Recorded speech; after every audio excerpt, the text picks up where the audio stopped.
Annyeonghaseyo. Assalamualaikum warahmatullahi wabarakatuh. Sahabat Disdik sekalian, alhamdulillah podcast Disdik kali ini kedatangan guru-guru hebat nih yang akan berangkat ke Korea Selatan dan juga yang baru saja pulang dari Korea Selatan. Apa saja pelajaran yang bisa kita ambil, inspirasi yang bisa kita dapat dari pengalaman-pengalaman mereka, nanti kita akan simak bersama-sama. Tapi sebelumnya kita ingin kenal dulu nih tentang guru-guru ini, sahabat-sahabat guru ini punya riwayat pendidikannya, perjalanannya apa aja. Kita mulai dari Pak Hiz nih. Pak Hiz, tolong dong diceritakan sebelum jadi guru dulu itu sekolahnya di mana? Dulu saya pernah sekolah TK, Pak. TK cuma berapa tahun, setahun itu di TK Hidayatullah, Pak. Mungkin tahun 94. Tahun 94 saya TK. Lalu lanjut SD Al Mulia 1. Itu sampai kelas 6 tuh, Caturulan 1. Lalu pindah saya ke Bogor. Gitu, di SD Gunung Sari 1 di belakang Indosmen. Kami ikut orang tua kan ngajar di sana, jadinya ikut ke sana. Lalu balik lagi ke Depok lagi, Pak. Ke Depok lagi, MTS di MTSN Cimanggis Depok dulu mana namanya. Cimanggis Depok. Yang sekarang jadi MTSN Depok ya. Lalu lanjut pendidikan di SMA plus PGRI Cibinong. Nah, setelah itu mulailah tuh nyari-nyari cocoknya kemana nih gitu kan, setelah SMA gitu kan. Pas itu milih-milih kayaknya saya milih ke farmasi kali ya gitu, karena kan jurusan saya biologi nih gitu kan. Dan biologi pas terakhir cuma karena saya ada momen tuh saya bosenan orangnya gitu kan, akhirnya kayaknya kayak ikut orang tua aja deh gitu kan, ikut orang tua. Nah, sebelum pas mau ikut orang tua jadi guru SD aja kali ya gitu kan. Pas ternyata guru SD temen tuh nggak sengaja kayaknya kok diajarin sama kamu gitu kan, bahasanya kalau bahasa gaulnya kok diajarin sama lu kok enak sih gitu dibandingkan sama gurunya gitu ya. Akhirnya apa emang takdirnya kali ya jadi guru gitu kan. Ya udah, alhamdulillah saya lanjut tuh ke Universitas Pendidikan Indonesia, UPI Bandung. Saya daftar di Bandung, Pak. Cuma pas sudah nyampe Bandung, kayaknya biar bisa bolak-balik ke Bandung kayak jauh ya, dulu kan belum ada tol, baru dibangun tuh tol Cipularang. Akhirnya milih Purwakarta aja kali yang deketan, yang bisa pulang pergi gitu kan. Nah, alhamdulillah saya S1-nya di Purwakarta dengan jurusan PGSD, Pak. PGSD. Gitu. Kalau Bu Ersa gimana, Bu Ersa? Perjalanan pendidikannya? Mulai dari TK ya, Pak. TK itu saya sempat di Jakarta karena ikut pekerjaan orang tua gitu, TKA. Kemudian di TKB orang tua saya pindah kerja lagi di Bekasi karena kedua orang tua saya orang bank. Pas di Bekasi saya lulus TK, saya masuk SD. SD-nya itu SD Islam Al Azhar 12 Cikarang. Saya lanjut lagi ke SMP Islam Al Muslim di daerah Cibitung, Bekasi. Alhamdulillah di SMP itu dari kelas 1 sampai kelas 3 saya juara umum 1. Akhirnya saya dikasih beasiswa di SMA. Saya lanjut di SMA-nya Al Muslim. Di SMA Al Muslim alhamdulillah saya juara umum lagi. Saya masuk kuliah pun alhamdulillah jalur prestasi gitu, jadi nggak pakai tes tertulis, jadi langsung dari rapot. Di samping saya juara umum, saya sering ikut olimpiade juga, jadi sertifikat dan rapot masuk ke Universitas Diponegoro Semarang. Olimpiadenya apa tuh?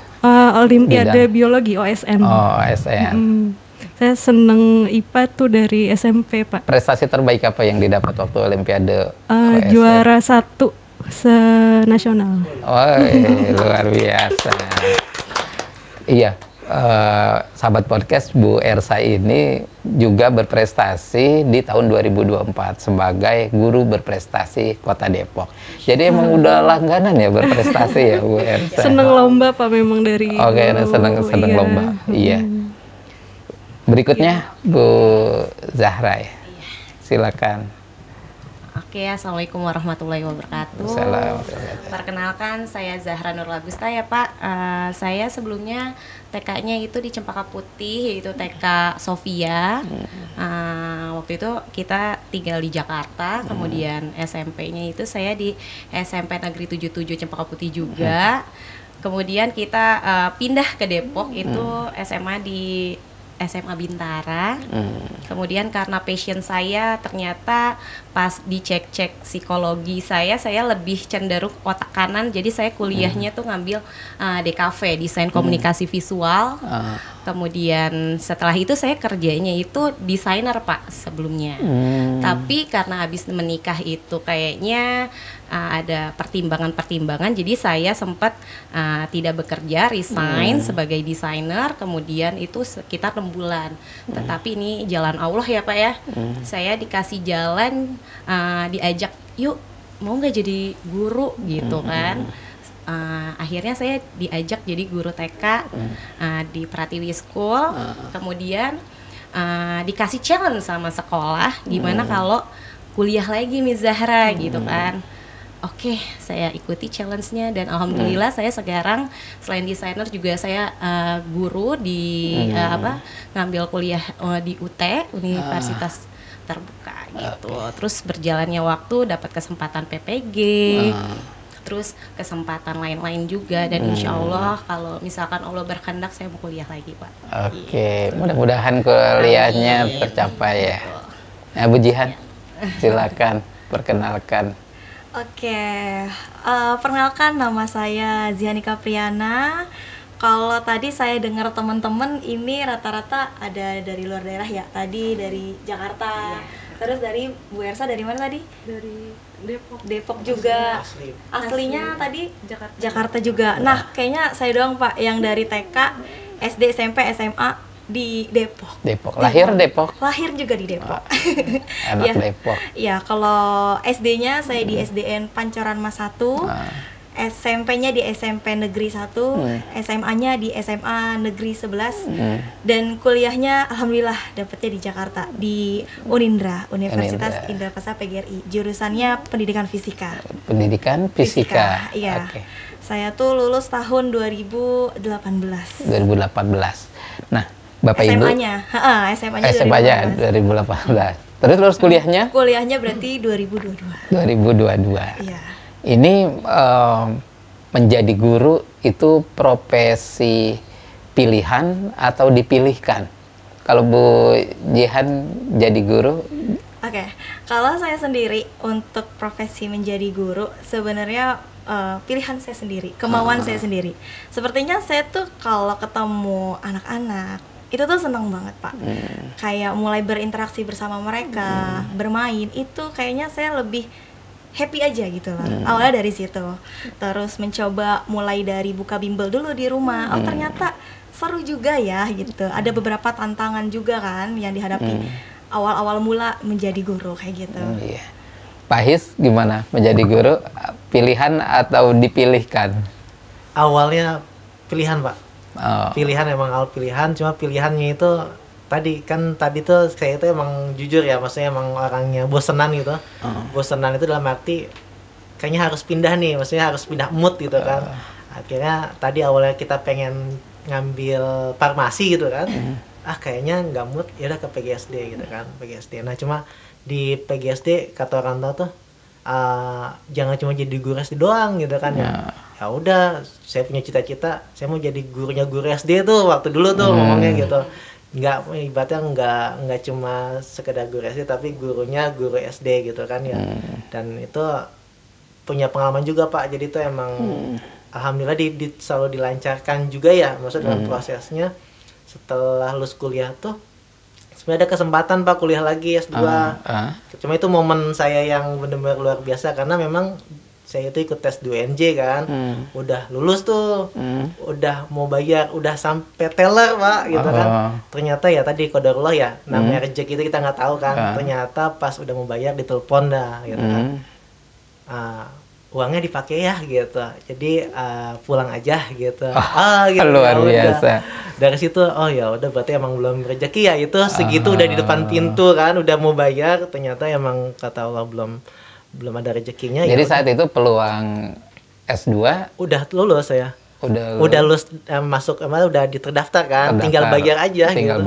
Tinggal bayar aja, pas mau bayar ke teller ditelepon dipakai ya uangnya gitu kan. Oh ya udah. Tidak jadi gitu akhirnya. Luar biasa. Karena kita apalagi nih gitu kan, mau ngapain lagi kan, udah ini nggak apa gitu, ya udah.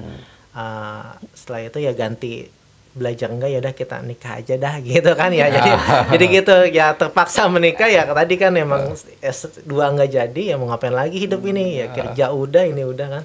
Akhirnya ya udah tuh, setelah itu 2013 ya udah nikah. Tapi untuk ngajar di SD sendiri saya dari 2008 Pak. 2008. Karena kan sambil kuliah sambil ngajar tuh. Makanya saya memilih Purwakarta tuh bisa pulang pergi. Bisa bantu di SD jadi itu awal mengajar di SD mana? Sekarang juga di Kalibaru 1. Jadi dari 2008 saya di Kalibaru 1, bantu-bantu pramuka, bantu guru. Apa statusnya waktu itu pertama kali ngajar? Guru Inpal ya, guru pramuka ya. Guru pramuka, guru bantu pramuka, sama suka ganti saya minta jam sendiri itu Pak di Jumat Sabtu gitu kan. Jumat Sabtu saya minta jam, saya ngajar di kelas tuh gitu. Alhamdulillah Jadi pernah honor waktu itu ya? Ya dibilang honor juga ya belajar sih ya, intinya belajar lah gitu, ngebantu di sekolah gitu. Kalau dibilang honor juga belum honor sih. Kalau sekarang statusnya? Alhamdulillah PNS Pak, di sekolah yang sama. Ternyata dibuka PNS di situ, saya tes di situ, alhamdulillahnya rezekinya ternyata kata orang tua katanya ada sempat mau pindah ke swasta, udah sabarin aja gitu, rezeki emang nggak kemana gitu. Akhirnya dapat PNS di situ juga, itu. di sekolah itu juga. Bu Ersa, pengalaman tiba-tiba jadi guru, tiba-tiba atau memang sebetulnya pilihan hidup? Sebenarnya saya itu suka mengajar pas zaman kuliah itu loh Pak, ada sesi KKN. Di program KKN itu saya selama 1 bulan mengajar di SD Kendal, Jawa Tengah begitu.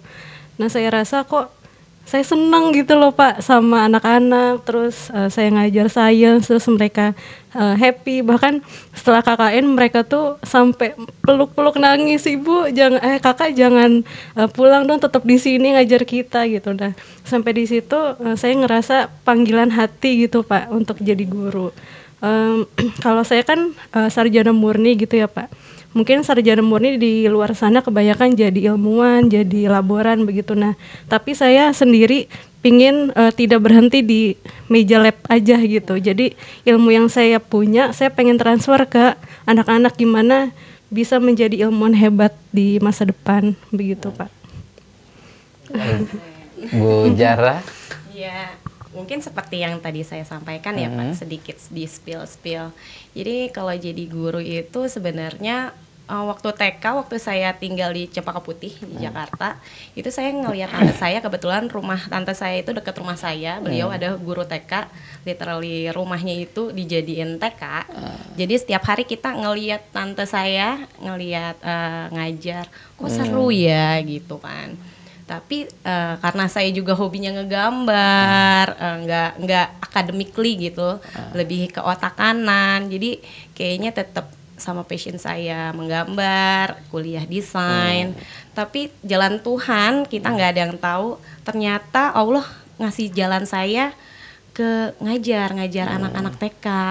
Nah itu desain kemampuan saya, skill saya di art juga kepake ternyata kan, karena kan harus kreatif ya Pak ya. Iya full color, harus kreatif.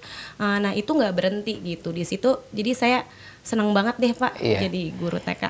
Selama menjalankan profesi sebagai guru, spesial momen apa yang ditemukan? Ada nggak sih satu peristiwa yang itu sampai sekarang masih teringat ketika berinteraksi dengan murid-murid?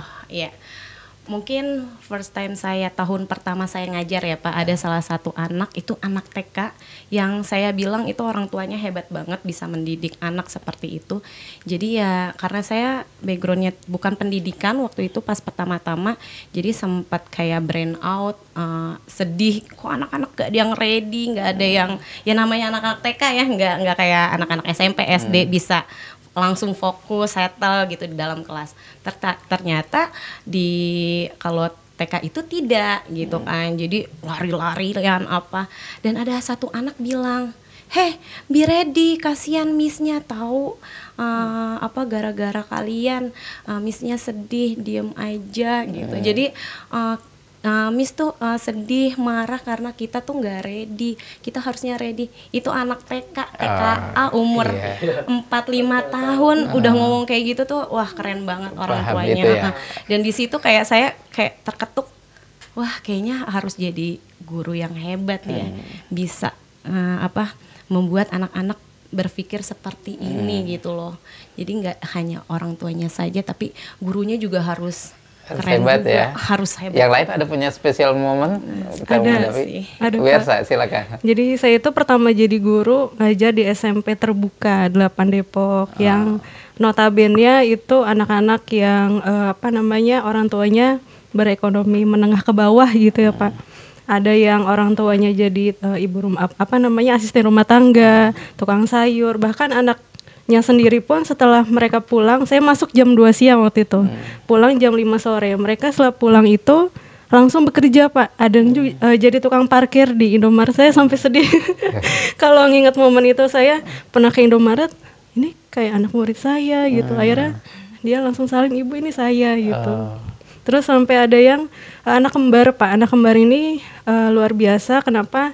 Mereka setiap malam itu membantu orang tuanya dagang sayur. Nah mulai dari situ saya mikir, oh jadi guru itu bukan keren-kerenan loh. Jadi guru itu bukan siapa yang hebat, siapa yang berprestasi, siapa yang juara 1, tapi jadi guru itu yang bisa mendengar anak-anaknya itu mereka mau jadi apa. Guru itu tahu mengarahkan anak itu cita-citanya mau jadi apa. Menurut saya guru hebat itu seperti itu Pak. Oke, iya luar biasa. Pak His, ada spesial momen? Ya boleh kita beri tepuk tangan di Bu Ersa ya. Apa ya Pak? Spesial momen. Spesial momen saya sebenarnya banyak sih Pak. Cuma kaitannya kan karena guru itu kan kadang nggak cuma di kelas Pak ya. Jadi guru itu memang harus berdampak sampai di rumah, sampai keluar, sampai ke lingkungan kan. Nah itu yang paling momennya itu pernah suatu kejadian gitu kan. Suatu kejadian itu saya ngeliat ada yang positifnya, ada yang nggak positifnya gitu. Kalau yang tidak positifnya di sekolah itu mungkin kita anggap anaknya males banget gitu ya. Anaknya kok nggak mau semangat belajar banget gitu kan. Ternyata pas di luar kita tahu, ternyata anak itu usaha ya, bantu orang tuanya. Ada yang ngamen juga Pak, sampai ngamen ondel-ondel. Aduh kata saya gitu. Ternyata kita tuh beranggapan menyalahi itu anak di kelas. Sebenarnya dia itu memang fokusnya itu nggak lagi di kelas karena emang lelah ya di kelas. Tapi kita paksa buat konsentrasi. Sebetulnya dia itu emang yang dibutuhkan itu satu bukan belajar ya gitu kan ya. Jadi pada saat itu ya tadi terpikir, ternyata kita harus sebagai guru itu harus menyadari ya, anak itu tidak seperti yang kita pikirkan, tapi kita harus memikirkan apa yang dipikirkan anak pada saat itu. Jadi kita harus lebih aware lagi ke anak gitu kan, kita harus lebih terbuka lagi, dan memang kita jangan memaksakan, harus sering komunikasi juga ke anak gitu. Dan pada akhirnya tuh kenapa kamu kayak gitu ya, tadi membantu orang tua ya. Dan dari saat itu sih ya saya lebih ke anak itu, ya udah anak-anak, maksudnya tidak menuntut banyak ke anak-anak gitu. Saya jadi tidak menuntut banyak ke anak-anak, tapi saya lebih menemani anak-anak aja, maunya seperti apa, kayak gini bisa enggak. Terus kita lebih melihat, ternyata enggak semuanya anak mampu ya, tapi kita harus siap sedia sebagai guru itu ya, menyediakan apa yang dibutuhkan oleh anak sih Pak. Itu momen kondisinya anak, ya. Betul. Bu Jihan, ada spesial momen selama jadi guru? Iya, tentunya ada Pak. Jadi sebenarnya cerita-cerita dari teman-teman ini sedikit-sedikit mirip ya sama apa yang pernah saya alami juga gitu.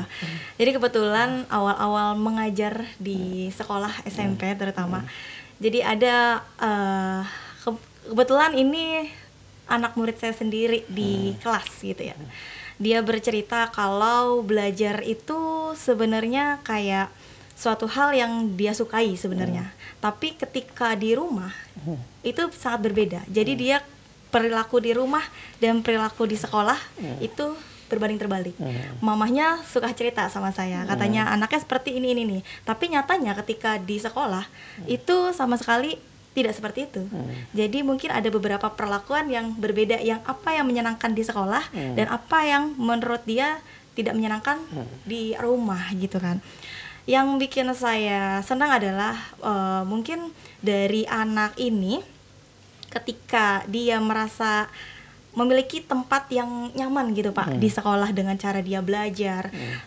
Suatu ketika pernah saya lagi belajar, sudah selesai, terus tahu-tahu dia nyamperin saya, ngasih secarik kertas. Dia bilang, "Ibu, terima kasih ya. Ketika saya setelah belajar ini bersama Ibu, saya energinya jadi 100%." Wih, luar gitu. biasa. Dia bilang kayak gitu. Dia bilang kayak gitu. Saya agak sedikit haru ya. Setelah dia ngirim surat kecil kayak gitu. Masih saya simpan sampai sekarang suratnya. Iya. Karena, itu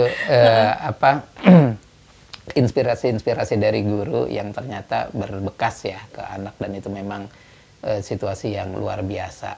Nah, kemudian ini Bapak Ibu sekarang sedang persiapan untuk menuju ke Korea Selatan ya. Bu Jihan malah baru kembali dari Korea Selatan. Nah, untuk Pak Hiz, Bu Ersa, dan Bu Zahra, ini gimana ceritanya? Kok bisa diberi kesempatan untuk belajar ke Korea Selatan? Siapa duluan yang mau spill nih? Siapa nih? Siapa? Boleh? Oke, dari Silakan. saya kali ya. Iya. Mungkin dari saya, kenapa ya Pak bisa kepilih ke Korea ya? Saya juga nggak tahu Pak sebenarnya. Ini kita, saya juga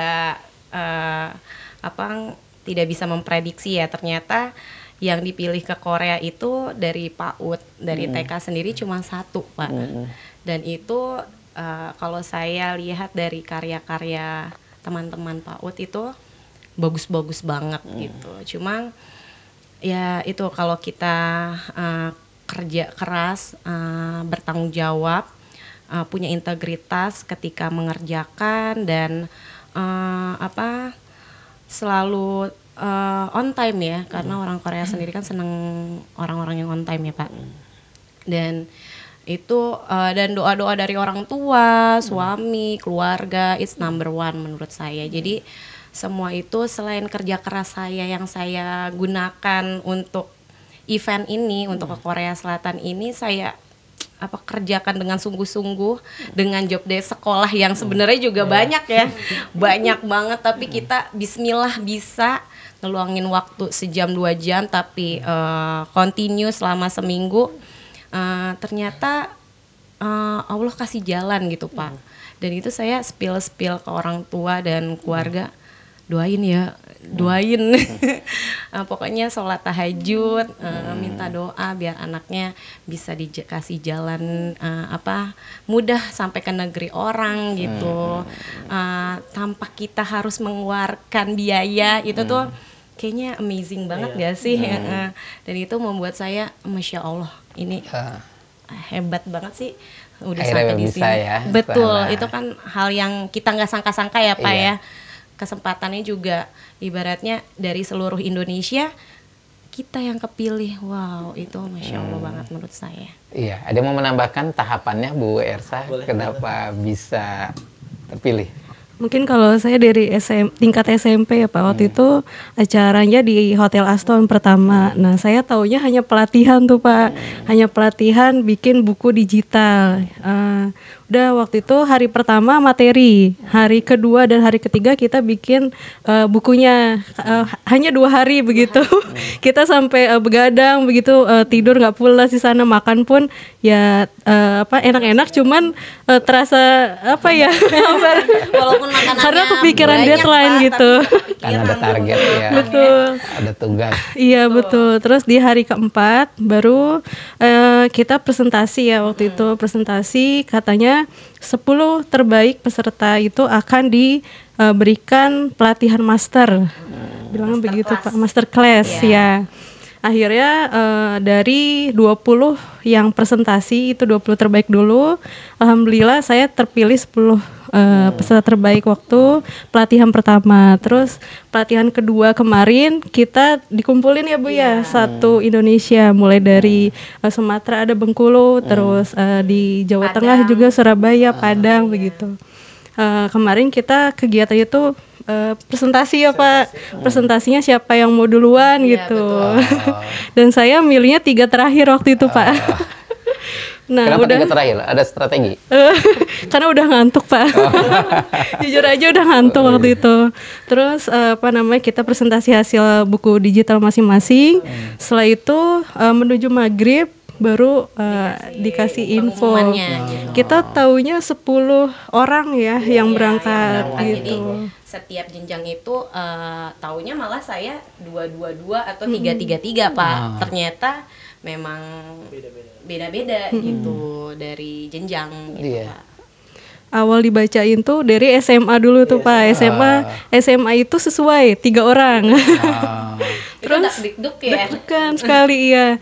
Nah, ketika udah mulai dari SMA terus lanjut SMP, ternyata SMP pas mau dibacakan bilang hanya satu guru aja yang berangkat. Dan saya nggak expect Pak, karena karya dari teman-teman yang lain tuh luar biasa, bagus-bagus gitu. Saya kira karya saya nggak nih kalau 1 orang doang gitu yang berangkat, kalau 3 atau 5 masih bisa lah nyempil-nyempil gitu. Ternyata alhamdulillah pas dibacakan nama saya yang disebutin sama orang Koreanya.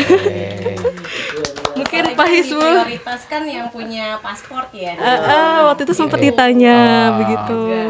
Jadi kita yang belum punya paspor tuh kayak aduh, Iya, betul. Ya udah deh bismillah gitu. Iya. Pak Is, ada yang mau ditambahin perjalanan untuk bisa terpilih belajar di Korea? Iya Pak, nggak beda jauh ya dari yang lainnya. Jadi itu emang kita di awal itu dari proses tahap pertama kan, dikumpulin dari beberapa guru Indonesia ya. Ada nggak sih kesulitannya untuk melewati itu? Kalau kesulitan banyak juga sih Pak. Stres Pak, saya baru namanya berhadapan pelatihan tuh dengan orang luar beda Pak. Jadi sistem pelatihan tuh beda. Apa bedanya? Ketat Pak. Kalau emangnya disiplin ya. Jadi kalau misalkan istirahat itu cuma sejam ya sejam gitu, atau setengah jam ya setengah jam. Jam 12 tank nih ya, nggak bisa. Tuh, Pak. Jadi kita on time banget tuh. Semua udah luar biasa gitu kan. Akhirnya benar tuh kita emang momen digodok ya, kerja sama orang ya gitu. Tidurnya di hotel. Ya, gak nyenyak. Jadi kayak udah ada ini, udah ngeliat jam terus Pak gitu. Ngeliat jam terus. Ke 30, kalau di SD itu lumayan banyak Bu. 30 sampai 40 orang apa 50 gitu ya. Dari banyak tuh. Karena Seoul besar ya. Cuma pas kepilih tuh 10 besar kan. Cuma katanya banyak segini masa saya sih, maksudnya gitu kan. Karena kan emang belum sempurna gitu Pak, namanya baru belajar kan. Terus saya lihat hasil bagus-bagus banget gitu kan. Ternyata tadi emang rezeki itu ya, kita nggak bisa nolak ya gitu. Alhamdulillah masuk 10 besar kan. 10 besar ya. Lalu pindah tuh, toto dikomunikasi udah selesai kali kan. Nggak dipanggil kan, saya nggak daftar nih Pak, katanya yang daftar aja tuh yang bakal lanjut gitu kan. Ternyata yang lain pada ngisi pendaftaran tuh yang bakal mau ke master class ya. Saya nggak daftar kan gitu. Akhirnya udah selesai beres, tahu-tahu ada panggilan kan. Ternyata yang 10 besar itu bakal diseleksi kembali untuk persiapan ke Korea. Nah itu saya termasuk orang yang paling terakhir kayaknya menyerahkan tugasnya, karena kan emang awalnya nyerah Pak, karena banyak kegiatan tuh bentrok gitu kan. Udah WhatsApp ya Pak. Ternyata pas saya ngomong semangat udah selesai karena saya aja yang belum selesai gitu. Akhirnya tuh hari apa pengumpulan hari apa ya? Hari Senin pagi. Senin pagi ya mulai ya. Terus terakhir itu hari Rabu ya, Rabu ya kalau nggak salah. Hari Senin itu. Senin tuh. Jadi itu hari Senin, pokoknya sorenya itu jam 4 saya baru mulai start Pak. Karena emang baru beres semua kan. Itu juga bismillah aja dah gitu. Bismillah. Cuma kan saya tuh tipenya kalau udah mulai kadang nggak mau ngasal gitu. Jadi itu prinsip saya tuh harus sungguh-sungguh harus ya Pak. yang terbaik pokoknya tuh. Pokoknya terbaik, hasilnya Pak, ya, itu yang terbaik. Jadi jangan sampai itu, karena jangan sampai itu gagal ada penyesalan gitu. Biasanya kalau nggak sungguh-sungguh pasti gagal ada penyesalan. Tapi kalau udah terbaik ya udah emang takdir kan. Jadi kita tuh oh ini takdir Allah. Tapi kalau ada nggak sungguh-sungguh tuh pasti ada alasan. Gara-gara ini nih, gara-gara ini. Jadi padahal itu emang takdir ya. Cuma jadi banyak alasan. Nah itu saya nggak mau kayak gitu tuh. Jadi saya punya prinsip apapun yang saya buat harus yang terbaik. Itu urusan itu ya takdir Allah lah. Itu gitu. wujud nyata hasil tidak mengkhianati proses itu ya. Iya. Sampai jam 4 pagi Pak, saya Oh, jam 4 mengerjakan, pagi, saya izin tuh Wah. ke panitianya untuk izin, saya telat karena memang saya baru sanggup mengerjakan dan prosesnya kan karena pengen yang maksudnya hasil bukan pengen ke Koreanya ya, maksudnya itu belakangan lah. Tapi karya saya itu benar yang pengen yang terbaik aja gitu. Akhirnya saya coba dan itu jam 4 pagi itu baru selesai. Iya, luar biasa perjalanannya dan prosesnya dilewati dengan tidak mudah sesungguhnya ya. Saya juga mendapat kabar baiknya, ternyata Depok itu 3 level jenjang itu terwakilkan dari Kota Depok. Ya, ini juga Alhamdulillah. jadi Mantap, kebanggaan buat Luar biasa, kita Pak. semua. Kemarin juga ternyata Dari- yang iya. Pak Ut juga 3-3-nya Pak juara 1, 2, 3 dari Kota Depok. Dari Pak. Kota Depok, Iya. iya. Alhamdulillah prestasi 2025 ini sangat membanggakan karena dari PAUD, dari SD, dari SMP ini mewakili Kota Depok ke Korea Selatan. Nah, yang kita juga membanggakan ini Bu Jihan nih yang baru pulang nih. Bulan Oktober kemarin baru saja ya, baru kembali dari Korea selama seminggu. Kita seminggu di sana. Seminggu di sana. Apa yang didapat dari setelah melihat beberapa kunjungan tempat kan Iya. di sana? Pengalaman apa Bu yang bisa di-sharing nih? Jadi kita itu di sana sekitar 7 hari. Ya, sekitar 7 hari itu kegiatannya sudah pasti kita visit, Pak. Visit dari sekolah ketiga jenjang, mulai dari SD, SMP, juga SMA. Nah, kita visit mulai dari school tour, terus juga kita melihat bagaimana guru di sana itu melakukan pembelajaran, media apa yang digunakan, terus juga karakter anaknya sih yang paling saya garis untuk di sini terutama ya. Kalau teknologi mungkin bisa. Terus juga selain itu budayanya. Jadi mereka itu pembelajarannya menggabungkan tentang digital learning, terus juga budaya, karakter, kayak gitu.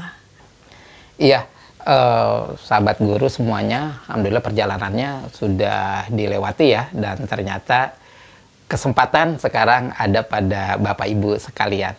Nah selanjutnya nih di Hari Guru Nasional nih tahun 2025, harapan apa yang masih ada dan ingin sekali Bapak Ibu rasakan di tahun-tahun berikutnya? Siapa yang ingin menyampaikan? Siapa nih? Saya dulu. Pak Hid, silakan. Oke, siapa? Harapannya yang pasti paket sejahtera lagi kali ya. Iya. Kayaknya bukan berarti serba kurang ya gitu, tapi memang kebutuhan kan gitu. Jadi emang harus makin sejahtera. Terus yang kedua butuh perlindungan Pak guru itu karena sekarang itu guru itu serba takut ya, ingin mendisiplinkan tapi ada tidak ada pelindung gitu kan ya. Jadi seolah-olah niat kita mendisiplinkan tapi malah dianggapnya sebagai sebuah kekerasan atau memang sebuah hal yang tidak wajar bagi orang tua gitu kan. Seperti itu sih Pak harapannya. Oke, baik. Bu Ersa?